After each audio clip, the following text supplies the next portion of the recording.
What I wish my father taught me was the importance of mentors and how they can play a very significant and remarkable role in your life and in our lives.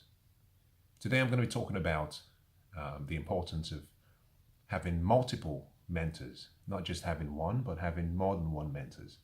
And in this lecture series that I called What I Wish My Father Taught Me, we were talking about a topic today that I think many people might relate to, many people may not relate to.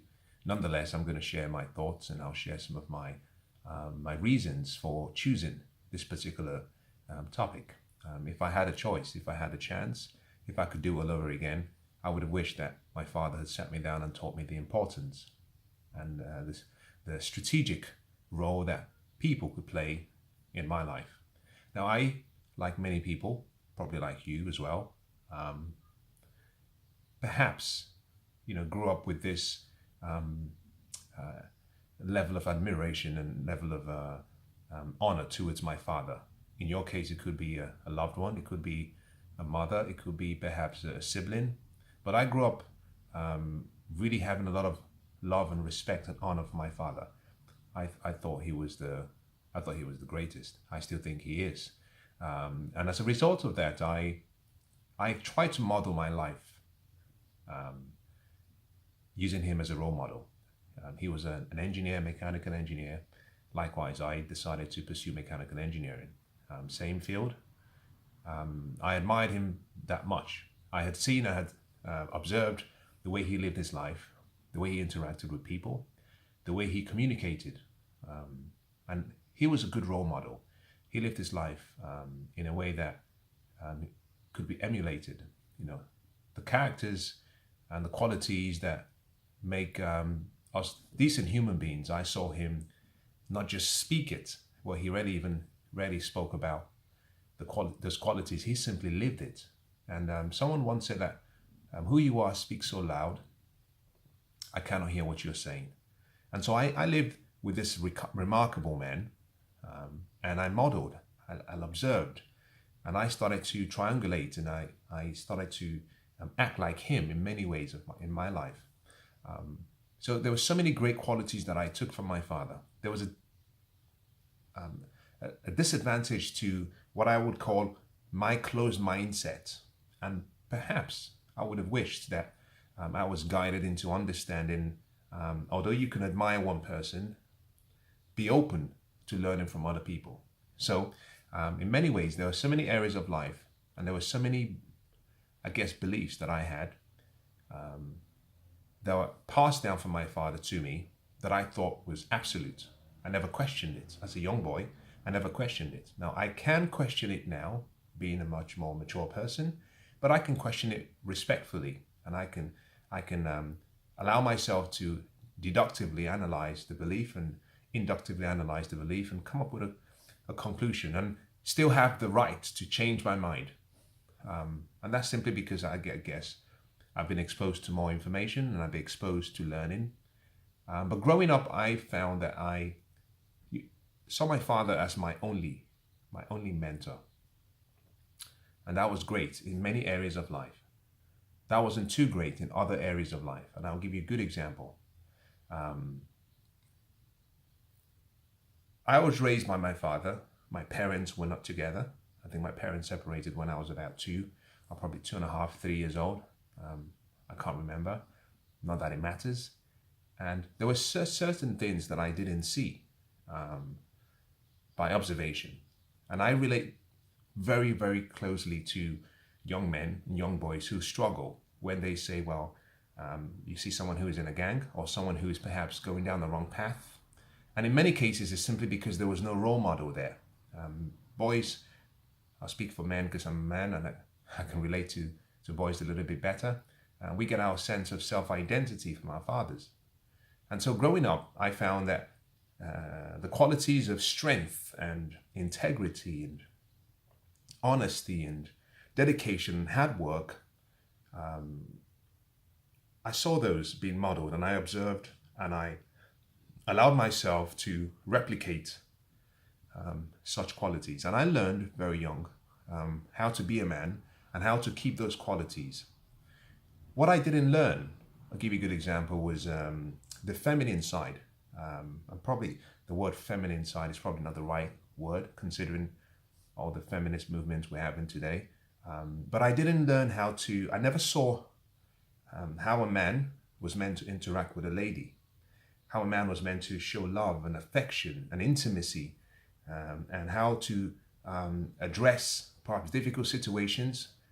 So relationally with the opposite sex, I never saw that growing up. Now, this might seem strange. My father had a lot of beliefs and personal values. And one of the things he always decided, coming from Africa, that the normal thing would be if you had a situation whereby perhaps, and this is not a generic representation, but depending on the locality you're from, it was very normal for someone to remarry. My father was from a very big family. His father had so many wives, and so he had so many half brothers and half sisters. And he saw at a very young age the challenge of staying together, and there was so much, I wouldn't say, there was so much insincerity amongst the family. One family thinking, well, we're the first, I'm the first wife, my kids should come first, and the other thinking, well, we need to be treated like equals. So my father made a decision when his marriage didn't work out that he was going to stay single. And for that reason, because we were still very young, he decided not to have his female companions or any intimacy brought back home, because I guess he didn't want for us to be influenced by someone if it wasn't going to go far. So I never saw my father express. I knew, growing up, you get to a point where you just know, but I never saw a woman in the house. I never saw him expressing affection. I never saw him sharing. I never saw him teaching the lady, listening, nurturing, being humble, showing honor. And so those qualities that every person needs to have, especially if you're going to deal with relationship and if you want to build strong relationships, I never saw expressed. And for that reason, I just assumed that all I had to be was strong and tough, and courageous and hardworking. And therefore, for a number of years, even past my teenage and even to my 20s and even till today, I still have to remind myself and train myself and teach myself how to behave, how to be a man in certain areas, because I never saw that modeled. And so I think to an extent I would have wished that at a young age, I was taught to understand that mentorship can come from various places. That it's okay to have a mentor in one particular area of life, or multiple mentors in one particular area of life, and you should allow yourself also to have mentors in other areas of life. So this is what I would have wished that I had learned. I would have wished that I had learned that in the key areas that I would have needed to have what we call the good life, health, happiness, success, wealth, prosperity, and good fortune, that we, meaning you and I, would need mentors, people that we can look up to. Now, there are two ways of learning in life. You can learn from your mistakes, or you can learn from mentors. And your mentors don't have to be people who have only succeeded. I'm going to qualify and clarify what I mean by that. But you can learn from your mistakes, and you can learn from mentors, from other people. Now, within the category of mentors, I'm also probably including coaches, mentors, people who have actually achieved the life you want or the success you want. But also I'm including in that category people who have failed. Now, the first part of the learning process through experience is what we call learning from your personal experience. The other part is learning from other people's experiences. And there's a concept called leverage. Leverage is simply the ability to do more with less. It's a multiplier. It's what helps you achieve more. It's like a fulcrum. With a fulcrum, you can lift heavier loads. And so leverage is the principle or a concept that is used in various areas of life. We have the leverage of other people's time, other people's money, other people's experiences, other people's knowledge, other people's wisdom. So you have to understand the importance of leverage. in this particular instance, I'm talking about the leverage of other people's experiences. It was a cold winter day. I'm going to give you a story so you can understand the significance of what I'm trying to share. I'd gone through a number of years of perhaps in my mind at that particular time, nothing could go wrong. Now, I had left my family, left Africa. I was here in London, and I was trying to achieve and pursue my dream.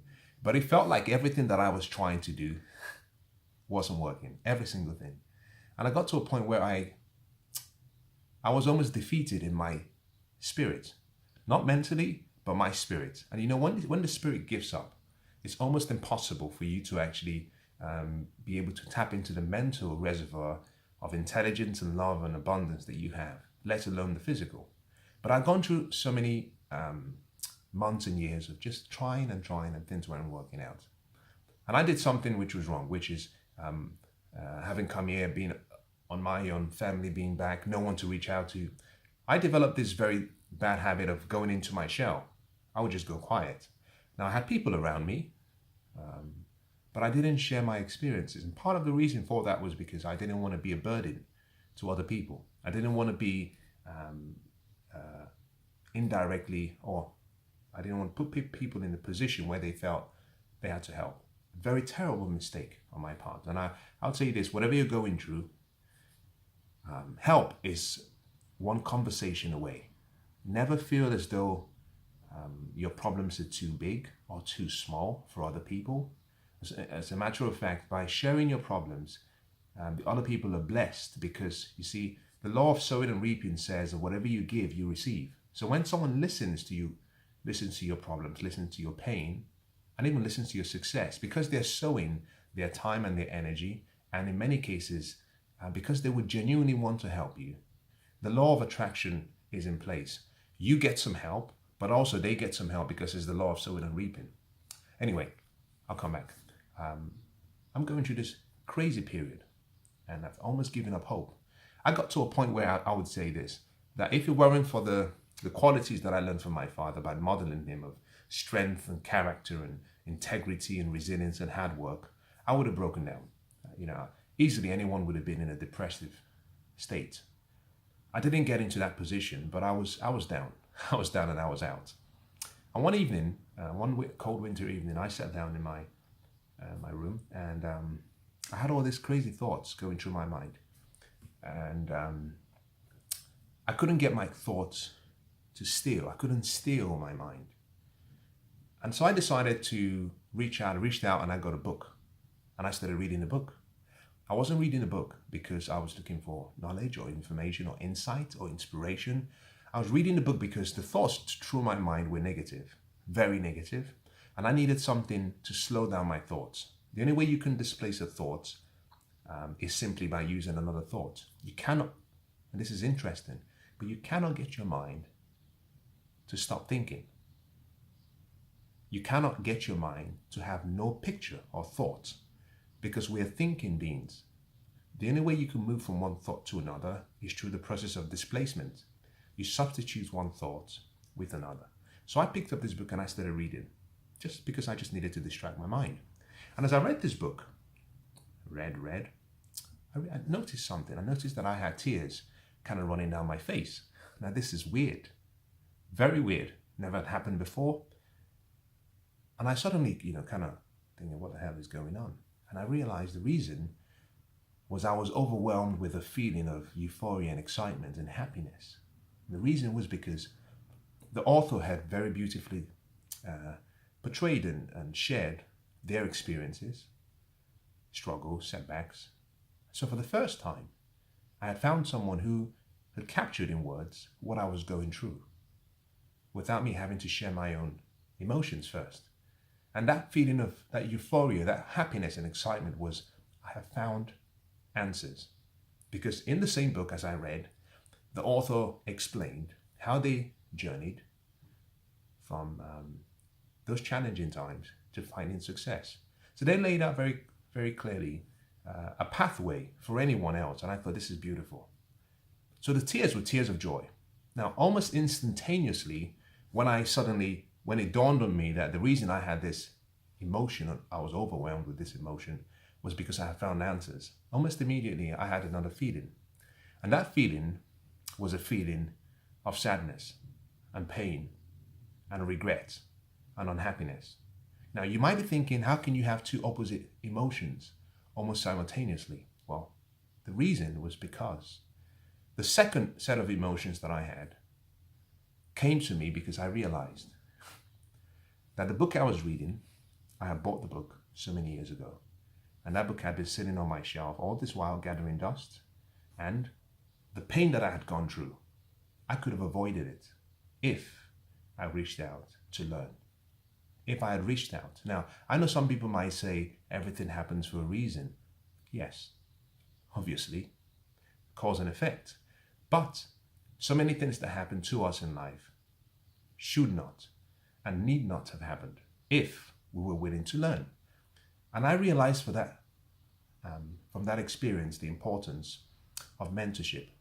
That in 4 hours of reading, I had read what took this author almost 40 years to learn.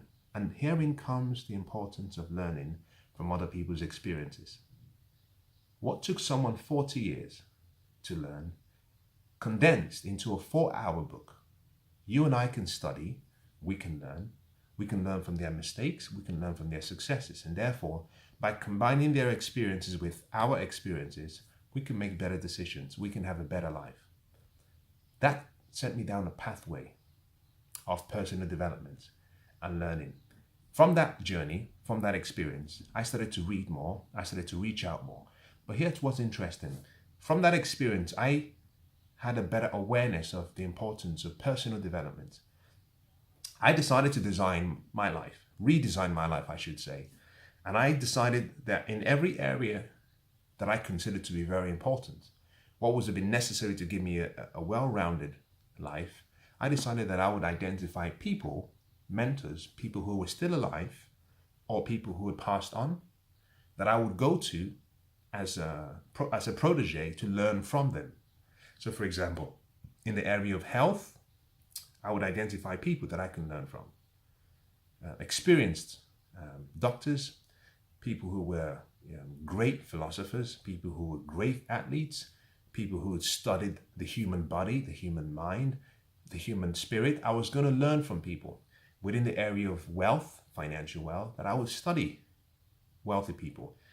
The likes of Warren Buffett, the likes of Charlie Munger. These are great minds. John Templeton, that I would reach out to books that had captured principles of how to live and have financial freedom. Within the area of relationships, that I would go down and find people who understood relationships better than I did. People who had gone through marriages and their marriages were intact, who have kids, who had written books about how to have a good family, how to raise kids, how to interact with your parents. In every area of my life, I decided that I was going to have a mentor. Now, what I wish my father had taught me was that it was okay to have other mentors other than himself. Now, he never indicated that he had to be the only one that would teach me. And many people might relate to this. Maybe you may not. Subconsciously, you may not relate to this. But I want you to think about your life. And we tend to have this almost cult-like affiliation with family, to the point where, in my case, I felt, especially when I came over to London, I felt if my father didn't teach me, then it can't be right. And so for so many years, I tried to do things my way, and I was holding on to beliefs that were not helping me.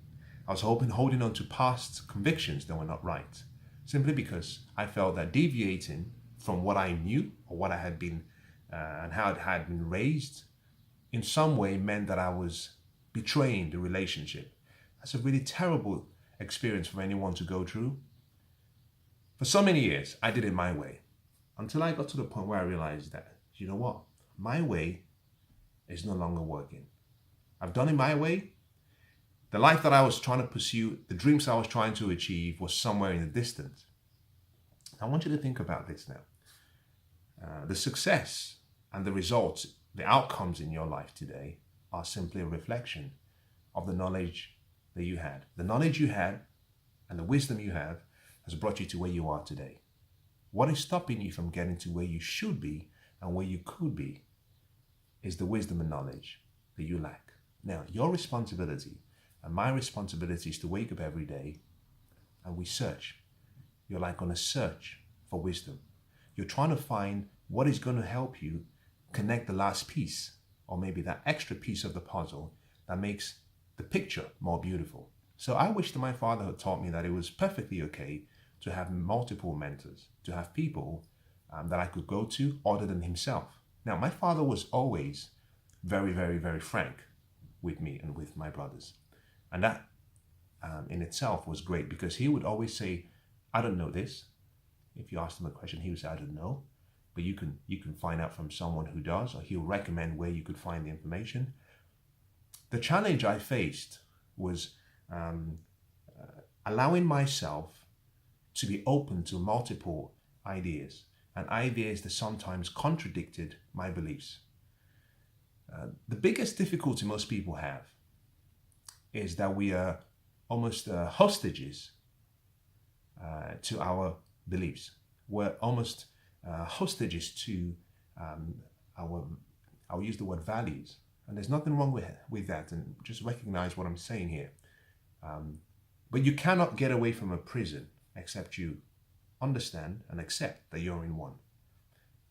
If you look through ancient script, and if you look through philosophy and history and any form of significant tradition, any great teacher always welcomed scrutiny. Any great teacher would always say, I want you to question what I'm teaching you. As a matter of fact, don't even believe what I'm teaching you. Go out and listen to other people, gather information, and more than anything, let the inner person in you, that intelligence in you, let it guide you. We, on the other hand, we have done the opposite. If we learn something from home or from our family, we hold on to it. And no matter what, we feel as if we're betraying that, what I call connection with our family and our loved ones, that we shut out every other knowledge or opportunity. And so you see, the difficulty that we face, and that I faced for a number of years, was that I was rejecting knowledge. Now, what does the ancient script say about rejecting knowledge? It says that my people perish, my people are destroyed because of a lack of knowledge. Because we lack knowledge, because we're not open to learning, our lives are stuck. So I would say this: wherever you are right now, whatever you've achieved, I'd like to say this to you, and I want you to understand it. I say this from a place of concern and love and caring, as opposed to me questioning your beliefs. I will simply say this: if you can identify every area of your life that you believe you need to have a significant and a beautiful life, ask yourself the question, who are my mentors in each of those areas? Second question, how many mentors do I have? Because you need competing ideas. You need to be able to hold opposing ideas. As a matter of fact, one of the great things I'm trying to do now in life is find people who have different views to me, people who have different opinions, so that I can compare and contrast what they know with what I know. Because if we're all the same, if we all think the same, if I have in my circle of influence people that think just like me, what's the point? And so what I'd like you to do is understand that mentors are important. The quality of your life will be so dependent on the influence that you have from mentors. I'll say this in closing. What I wish my father had taught me was that it was okay to have multiple mentors.